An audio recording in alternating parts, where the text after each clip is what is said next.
সবাইকে স্বাগত দীপ্ত সংবাদে, সাথে রয়েছে দোলা ডলরেস। প্রধানমন্ত্রী শেখ হাসিনা বলেছেন, জনগণের অধিকার আদায়ের সংগঠন আওয়ামী লীগকে বারবার আঘাত করা হলেও এই সংগঠনের কেউ কোনো ক্ষতি করতে পারেনি, বরং ফিনিক্স পাখির মতোই গণমানুষের এই সংগঠন জেগে উঠেছে। আওয়ামী লীগের ৭৫তম প্রতিষ্ঠা বার্ষিকী উপলক্ষে সমাবেশে অংশ নিয়ে এ কথা বলেন তিনি।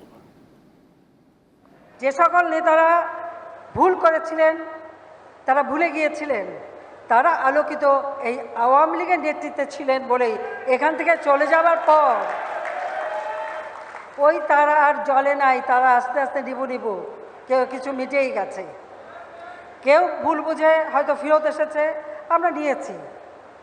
আবার কেউ এখনও বিভিন্নভাবে আওয়ামী লীগ সরকার পতন, ধ্বংস, নানা জল্পনা কল্পনা করে যাচ্ছে। আওয়ামী লীগের ৭৫তম প্রতিষ্ঠা বার্ষিকীর জনসভায় ঢল নামে দলের নেতাকর্মীদের মুখরিত হয়ে ওঠে সোহরাওয়ার্দী উদ্যানের চারপাশ। এ সময় স্মার্ট বাংলাদেশ বিনির্মাণে আওয়ামী লীগের সঙ্গে থাকার অঙ্গীকার করেন সমাবেশে আগতরা। এ যেন নতুন আর পুরাতনের মিলন মেলা। আওয়ামী লীগের প্রতিষ্ঠা বার্ষিকী, সব পথ যেন মিলেছে সোহরাওয়ার্দী উদ্যানে। আবেগ উচ্ছ্বাসে ভাসছে সব বয়সী নারী পুরুষ। নাচে গানে আর স্লোগানে মুখরিত জনসভা উদ্যানের সবগুলো প্রবেশ পথ। প্লাটিনাম জয়ন্তী আওয়ামী লীগের, আমরা এই জন্য সবাই সমবেত হয়েছি। যেখানে জনসভা হবে, যেখানে নির্বাচন থাকবে, আমি সেখানে নৌকা প্রচার করতে যাবো। ৭৫তম জন্মদিন, এটা একটা বিরাট বড় জিনিস এবং এটা সবাই ধারণ করে। ৭৫ বছরে প্রিয় দল আওয়ামী লীগের নেতৃত্বে এসেছে স্বাধীনতা। এবার কর্মীদের চাওয়া এই দলের হাত ধরেই পূরণ হোক স্মার্ট বাংলাদেশের স্বপ্ন। সুখী সমৃদ্ধশালী সোনার বাংলাদেশ প্রতিষ্ঠার জন্য বঙ্গবন্ধুর আজীবনের সেই স্বপ্ন বাস্তবায়িত হবে বাংলাদেশ আওয়ামী লীগের মাধ্যমে। মাননীয় প্রধানমন্ত্রীকে সাথে নিয়ে আমরা আগামীতে গোল্ডেন জুবলি ১০০ বছর পূর্তি উদযাপন করার আমরা আশা ব্যক্ত করতেছি। ইতিহাসের পাতায় জড়িয়ে থাকা দলটিকে শুভেচ্ছা জানিয়েছেন বিভিন্ন দলের প্রধানরা। যে কোনো ন্যায্য আন্দোলন সংগ্রামে সাধারণ মানুষের পাশে দাঁড়িয়েছে তারা। সাধারণ মানুষের দুঃখ দুর্দশায় তাদেরকে তারা সবসময় আগলে রেখেছে। এই ধরনের একটি ঐতিহ্যবাহী দল ভবিষ্যতেও তাদের এই ঐতিহ্য বজায় রাখবে। আজকের দিনে যখন নতুন করে সাম্প্রদায়িক মৌলবাদ শক্তি আরও নতুন করে শক্তি সঞ্চিত এগিয়ে আছে, তখন দায়িত্ব রয়েছে আজকে আওয়ামী লীগ সেই পথ ধরে বাংলাদেশকে একটি অসাম্প্রদায়িক গণতান্ত্রিক দেশে পরিণত করবে। আওয়ামী লীগ তার সাফল্যকে ধারণ করে আশা করি যে চলমান যে সংকট থেকে দেশকে রক্ষা করবে এবং মুক্তিযুদ্ধের অর্জনের সাফল্যটাকে অর্থবহ করার জন্য যথাযথ ভূমিকা রাখবে। স্বাধীনতা পরবর্তী সময়ে নানা চড়াই উতরাই পার হতে হয়েছে আওয়ামী লীগকে। সবশেষ নির্বাচন সহ টানা ৪ দফায় এখন সরকার পরিচালনার দায়িত্বে আছে দলটি। আসিফ জামান, দীপ্ত সংবাদ, ঢাকা। ছাগলকাণ্ডে আলোচিত রাজস্ব কর্মকর্তা মতিউর রহমানের বিরুদ্ধে ওঠা অভিযোগ অনুসন্ধানে কমিটি গঠন করেছে দুদক। পাশাপাশি এনবিআর সদস্য মতিউর রহমানকে বর্তমান কর্মস্থল থেকে সরিয়ে অর্থ মন্ত্রণালয়ের অভ্যন্তরীণ সম্পদ বিভাগে সংযুক্ত করা হয়েছে। এদিকে পুলিশের সাবেক প্রধান বেনজির আহমেদকে জিজ্ঞাসাবাদের জন্য ডাকা হলেও রবিবার তিনি হাজির হননি। এবারের কুরবানির ঈদে ১৫ লাখ টাকা দামে ছেলের ছাগল কেনা কাণ্ডে সামনে আসেন আলোচিত রাজস্ব কর্মকর্তা মতিউর রহমান। এক পর্যায়ে আসতে থাকে তার বিরুদ্ধে নানা দুর্নীতির অভিযোগ। এমন প্রেক্ষাপটে মতিউরের সম্পদ অর্জনের বিষয়ে অনুসন্ধানের সিদ্ধান্ত নেয়ার কথা জানায় দুর্নীতি দমন কমিশন। ইতিমধ্যে একজন উপপরিচালককে আহ্বায়ক করে ৩ সদস্য বিশিষ্ট একটি টিম গঠন করা হয়েছে। এই টিম ইতিমধ্যে কার্যক্রম শুরু করেছে। রবিবার একই দিনে পুলিশের সাবেক প্রধান বেনজির আহমেদের দুদকে হাজির হওয়ার নির্ধারিত দিন থাকলেও দেখা মেলেনি তার। তবে একটি চিঠির মাধ্যমে অভিযোগের বিষয়ে বেনজির ব্যাখ্যা দিয়েছেন বলে জানান এই কর্মকর্তা। লিখিত বক্তব্য পাঠিয়েছেন সে তার আইনজীবীর মাধ্যমে। সেই বক্তব্যে অবশ্য আমাদের তারিখ বর্ধিতকরণের বিষয়ে কোনো কিছু লিখেননি।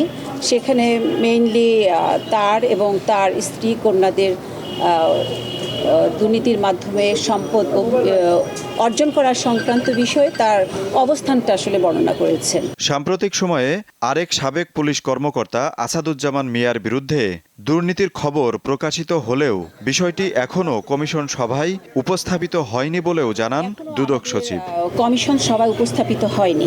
আজিজুল ইসলাম, দীপ্ত সংবাদ, ঢাকা। বিএনপি চেয়ারপারসন খালেদা জিয়াকে প্রতিহিংসার বশবর্তী হয়ে সরকার উন্নত চিকিৎসার জন্য বিদেশে যেতে দিচ্ছে না বলে অভিযোগ করেছেন দলটির মহাসচিব মির্জা ফখরুল ইসলাম আলমগীর। রাজধানীর নয়াপল্টনে সকালে বিএনপির কেন্দ্রীয় কার্যালয়ে আয়োজিত এক দোয়া মাহফিলে এমন মন্তব্য করেন তিনি। রাজনৈতিক প্রতিহিংসার কারণে আজকে দীর্ঘকাল ধরে তিনি কারারুদ্ধ রয়েছেন। উদ্দেশ্য প্রণোদিতভাবে তাকে রাজনীতি থেকে দূরে সরিয়ে দেওয়ার জন্য তাকে কারাগারে আটক করে রাখা হয়েছে। আজকে বিনা চিকিৎসায়, আজকে বন্দী অবস্থায় তিনি আজকে মৃত্যু শয্যায়। আপনারা আল্লাহর কাছে দোয়া করেন যে আল্লাহ তাআলা যেন তার জান বখশে দেন। দেশ ও জনগণের প্রয়োজনে সবসময় পাশে থাকার কথা জানালেন নতুন সেনাপ্রধান জেনারেল ওয়াকারুজ্জামান। কারো উস্কানিতে পা দেবেন না বলেও উল্লেখ করেন তিনি। ঢাকা সেনানিবাসে দুপুরে বিদায়ী সেনাপ্রধান SM শফিউদ্দিন আহমেদ নতুন সেনাপ্রধানের কাছে দায়িত্বভার হস্তান্তর করেন। এ সময় নতুন সেনাপ্রধানকে শুভকামনা জানান তিনি। দায়িত্ব গ্রহণের পর গণমাধ্যমের সঙ্গে মতবিনিময় করেন নতুন সেনাপ্রধান। মিয়ানমারের সঙ্গে কূটনীতির মাধ্যমে সংকট সমাধানের আশা প্রকাশ করেন তিনি। আগামী 3 বছরের জন্য সেনাপ্রধানের দায়িত্ব পালন করবেন ওয়াকারুজ্জামান। সেনাপ্রধান হিসাবে আমার প্রধান দায়িত্ব হচ্ছে সেনাবাহিনীকে সবসময় যুদ্ধের জন্য প্রস্তুত রাখা, বিভিন্ন ভবিষ্যৎ চ্যালেঞ্জের জন্য প্রস্তুত রাখা। সেই কাজটাই ইনশাআল্লাহ আমি করে যাব। ইন ডুইং সো আমরা কোনো ধরনের প্রভোকেশন আমরা করি না। মায়ানমারের সাথে আমাদের রোহিঙ্গা ইস্যু ছাড়া there is no other issue. এই জন্য ডিফেন্স ডিপ্লোমেসিও ইজ ভেরি ইম্পর্টেন্ট। আমরা তাদের সাথে এঙ্গেজড আছি, সবসময় কথা বলছি এবং শান্তিপূর্ণ উপায়ে আমাদের এই রোহিঙ্গা ইস্যুটা সমাধানের চেষ্টা চালিয়ে যাচ্ছি। সিলেট, সুনামগঞ্জ সহ দেশের বিভিন্ন জেলায় বন্যা পরিস্থিতি কিছুটা উন্নতি হয়েছে, তবে কমেনি মানুষের দুর্ভোগ। সুনামগঞ্জে 5টি পয়েন্টে সুরমা নদীর পানি বিপদসীমার নিচ দিয়ে প্রবাহিত হচ্ছে। তাহিরপুর উপজেলার টাঙ্গুয়ার হাওর, জাদুকাটা নদী ও নীলাদ্রি ঝর্ণা সহ 7টি পর্যটন স্পটে পর্যটক ভ্রমণের বিধিনিষেধ তুলে নিয়েছে উপজেলা প্রশাসন। সিলেটে বন্যা পরিস্থিতির উন্নতি হওয়ায় আশ্রয়কেন্দ্র ছেড়ে যাচ্ছেন দুর্গতরা। শর্ত সাপেক্ষে খুলে দেওয়া হয়েছে সিলেটের পর্যটন কেন্দ্রগুলো। কুড়িগ্রামের নদ নদীর পানি কমতে শুরু করলেও সদর, রাজারহাট, চিলমারি সহ বিভিন্ন পয়েন্টে নদী ভাঙন দেখা দিয়েছে।